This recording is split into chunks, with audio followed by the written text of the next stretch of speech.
আসসালামু আলাইকুম ওয়া রাহমাতুল্লাহ। প্রিয় দর্শক কেমন আছেন আপনারা? আশা করি ভালো আছেন। দেশে এবং দেশের বাইরে যে যেখান থেকে আমার এই রাজশাহী জেলা দুর্গাপুরের পেঁয়াজের বাজারের আপডেট বা ভিডিওটি দেখছেন, আপনাদের সকলকে জানাই আন্তরিক শুভেচ্ছা ও অভিনন্দন প্রিয় দর্শক। আজকে ২৯শে জুলাই রোজ বুধবার ২০২৬ আমি আপনাদেরকে পেঁয়াজের প্রতিদিনের আপডেট দেখানোর উদ্দেশ্যে চলে আসছি। দেখাবো আজকের বর্তমান বাজার কত? সঙ্গে থাকুন।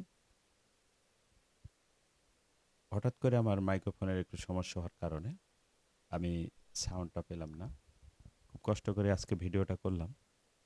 কিন্তু হঠাৎ করে মাইক্রোফোনের কি হয়েছিল সেটা নিয়ে বিস্তারিত আর বলছি না। যাই হোক, আজকের পেঁয়াজের বাজারে প্রচুর পরিমাণে পেঁয়াজের আমদানি ছিল। আর পেঁয়াজের সচরাচর বাজার ছিল ১৬০০ থেকে ১৮০০ ১৯০০ পর্যন্ত। এবং কৃষকের প্রচুর পরিমাণে ক্ষোভ ছিল আজকের পেঁয়াজের বাজার নিয়ে। যে পেঁয়াজের বাজার রেগুলার ২-১০০ করে আবার কমছে। কিন্তু কেন এটা হচ্ছে পেঁয়াজের বাজার? আমি সাক্ষাতে নিলাম কৃষক চাষি ভাইয়ের কাছ থেকে সাক্ষাৎ নিলাম। তারা বলছে আমদানি বেশি হওয়ার কারণে পেঁয়াজ বাসায় এখনো অনেক কিছু চাষি ভাইয়ের বাসায় অনেক পেঁয়াজ মজুত আছে। আজকে এই পেঁয়াজগুলো আপনার ১৬০০ ৳১৬৫০ মনে বিক্রি হচ্ছে।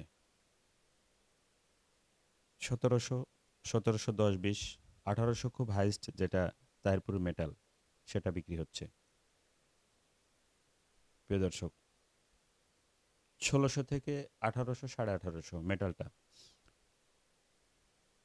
ভিডিওতে সাউন্ড না থাকার জন্য আমি আন্তরিকভাবে দুঃখিত। ধন্যবাদ প্রিয় দর্শক। এ ছিল আমাদের আজকের দুর্গাপুর বাজারের ছোট্ট একটি পেঁয়াজের আপডেট। আবারও নতুন কোনো ভিডিওতে দেখা হবে। নতুন কোনো হাটে পেঁয়াজের বাজারে সাক্ষাৎ হবে। আর আমার চ্যানেলটি বা ভিডিওটি যদি ভালো লেগে থাকে লাইক, শেয়ার, কমেন্ট করে অন্য বন্ধুদের দেখার সুযোগ করে দেবেন। দেখা হবে আবার সামনের কোনো পেঁয়াজের হাটে। আল্লাহ হাফেজ।